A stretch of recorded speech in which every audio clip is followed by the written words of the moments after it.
Influenced by the culinary traditions of its neighbours, Thai cuisine is a melting pot of ideas adopted from Burma and Laos to the north, Cambodia and Vietnam to the east, and Malaysia to the south. Dishes are lightly prepared with strong aromatic ingredients, and every meal adheres to the philosophy of balancing the 5 fundamental flavours of heat, sour, sweet, salty and bitter. Join us as we explore the classic dishes, unique tastes and the diversely exotic cultural flavours of Thailand.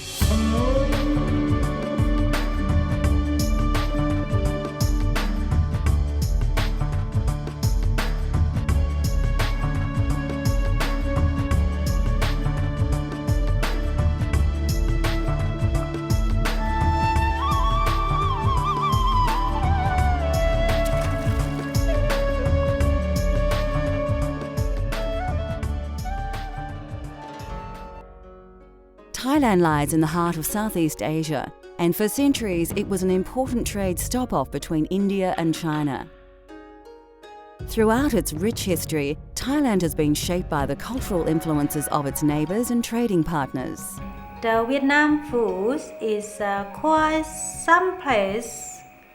similar of Thai food, and they have a spicy, but some places didn't eat spicy like Thailand, and didn't use the same ingredient of Thailand. It's some quite similar, and Cambodia food is different than us as well.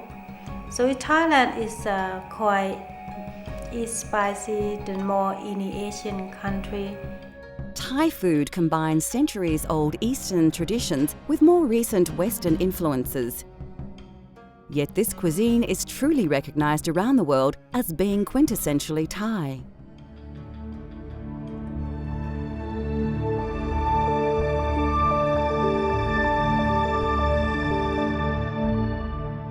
Thais use an abundance of aromatic herbs and spices to add intense flavours and taste to their meals. Garlic, lemongrass, turmeric and kaffir lime leaves are the main ingredients in curry paste, but they're also commonly used in stir-fries, salads and tom yam. Galangal, which is similar and often used instead of ginger, is extensively used across Thailand in curry pastes and tom yam. Thais often add young ginger to their soup or to brew a refreshing tea. As ginger and galangal roots age, their flavour intensifies, but their flesh becomes more fibrous. Krachai, commonly known as finger root or Chinese ginger, is often included in curry pastes or finely sliced and added to stir-fries. In the West, fresh krachai can be hard to find, and it is often only available pickled or frozen. Thai basil, which is stronger in taste than the Italian variety, can be identified by its darker leaves and purple flowers and stems. Considered to have a subtle licorice or mint flavour, this sweet basil is used in many Thai dishes. Another fragrant herb with many uses is coriander. The leaves can be used as an ingredient and garnish, while the stalks are often ground into curry pastes and sauces. Thai cuisine is well known for being spicy. Chili is of course widely used throughout the region and was introduced by Portuguese missionaries only in the 17th century. Generally, the smaller chilies are the hottest, with the tiny red bird's eye chilies, also sometimes referred to as Thai dragon chili, being the hottest of them all. Long red, green and yellow chilies are generally sliced and added to stir-fries, salads and curry paste, with the green variety tending to be milder than the red. To create authentic tasting Thai curries, first you need to create a fresh curry paste to use as your flavour base in your curry dishes. We are going to show you the secret of an authentic red curry paste.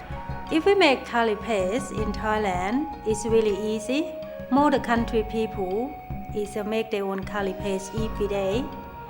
But in the Bangkok people, sometimes they buy it from the market. It's already made. But it's more the kitchen. Nearly every kitchen, if they do their own curry paste. In Thailand, it's easy to find a herb for doing curry paste.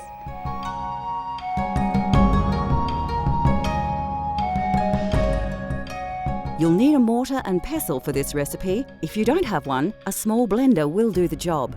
You'll also need a variety of spices and vegetables that you may only be able to get from your local Asian grocer or market.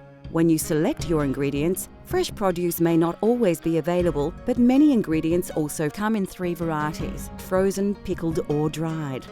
And remember, if you're using dried chilies, you will need to soak them in water for a few minutes to soften them.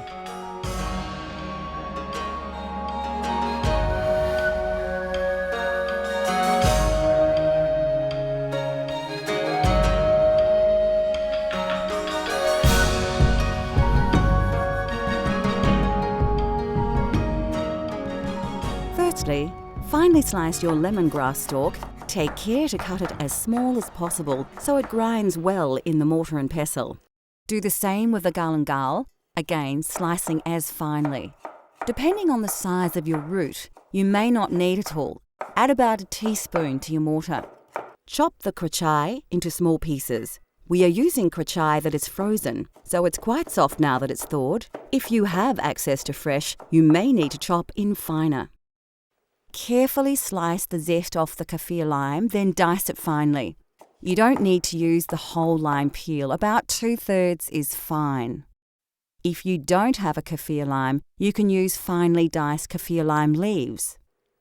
Add your chilies to the mortar and then use your pestle to grind and pound the ingredients into a coarse paste. This will take some time, and if you are sensitive to chilies, your eyes may water a little. Keep working the paste until you have a similar consistency to this, a slightly coarse but even paste with no chunks. Put your mortar aside and grab your shallot. Remove the dry skin by peeling off the outer layer. Again, finely dice the shallot to add to the mix. Next, add the peppercorns and peel and dice the garlic. Once you've added the garlic to the mortar, it's time to work the contents into the paste. It's important to ensure that you have an even textured paste. If you are finding the mortar and pestle hard going, you can use a small blender to save time and your arm. Once you have a smooth paste, add the shrimp paste. Work it into the mix with the pestle. You can use a spoon to keep the paste off the sides of the mortar. Once it's well mixed, you have an authentic Thai red curry paste. Transfer your paste into a dish so you can use it later. We'll use ours to make a red curry later in the show. Freshly made curry paste will keep in the fridge for about a week.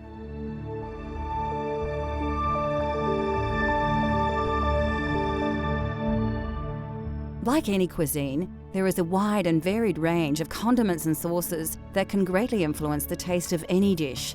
One of the most important ingredients in Thai culinary culture is fish sauce, a salty and intensely flavoured sauce derived from fermented fish, salt and water. Other condiments include soy sauce, lime paste, shrimp paste, vinegar, peanuts and various dried and pickled produce.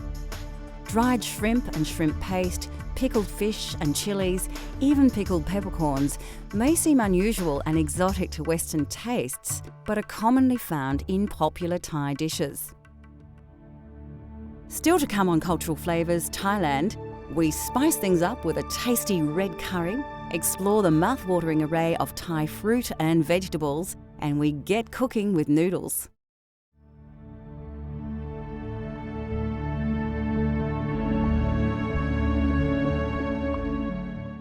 Rice is the staple grain of Thailand, and the fragrant and indigenous jasmine rice grows in abundance throughout the Central Plains.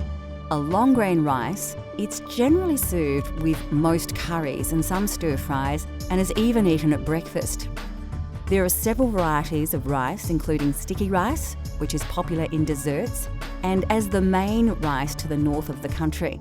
Black sticky rice, or wild rice, is also a popular dessert rice. In Thailand, noodles are often eaten as a snack for lunch or used in soups. They are usually made from either rice, wheat or mung bean flour and are available either as fresh or dried.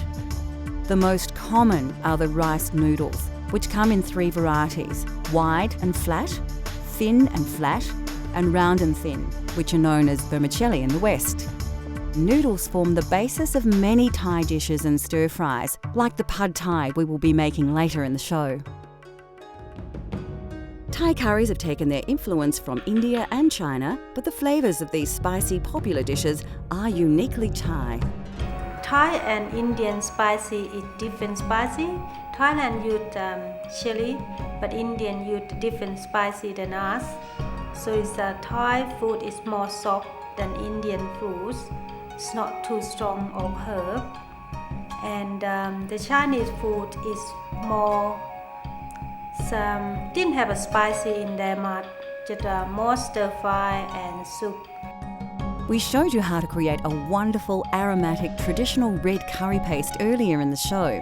Using this paste as a flavour base, we will prepare a Thai red curry using a range of fresh vegetables and chicken.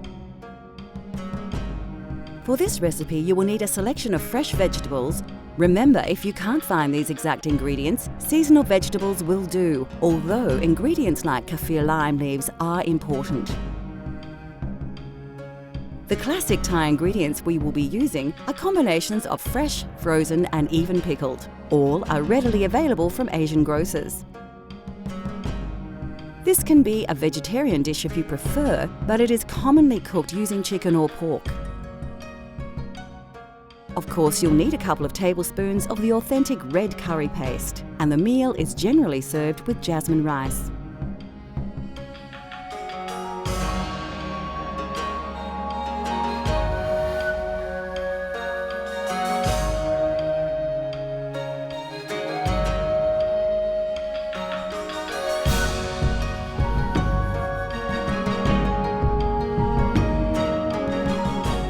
Firstly, you'll need to prepare all your ingredients. Slice the snake beans, not too finely, into about 3 centimetre or 1.5 inch lengths. The capsicum needs to be cut lengthways, taking long slivers off the edges while avoiding the seeds at the core of the pepper. Then dice these slices, like so. Having peeled your carrot, slice it so it can cook quickly but still retain its texture. You can put all these vegetables into a bowl as they'll be used together. Strip the string from the snow peas and slice them once or twice. Chop the cauliflower into coarse chunks and do the same with the eggplant. You will need to chop the kaffir lime leaves very finely as their flavour is very intense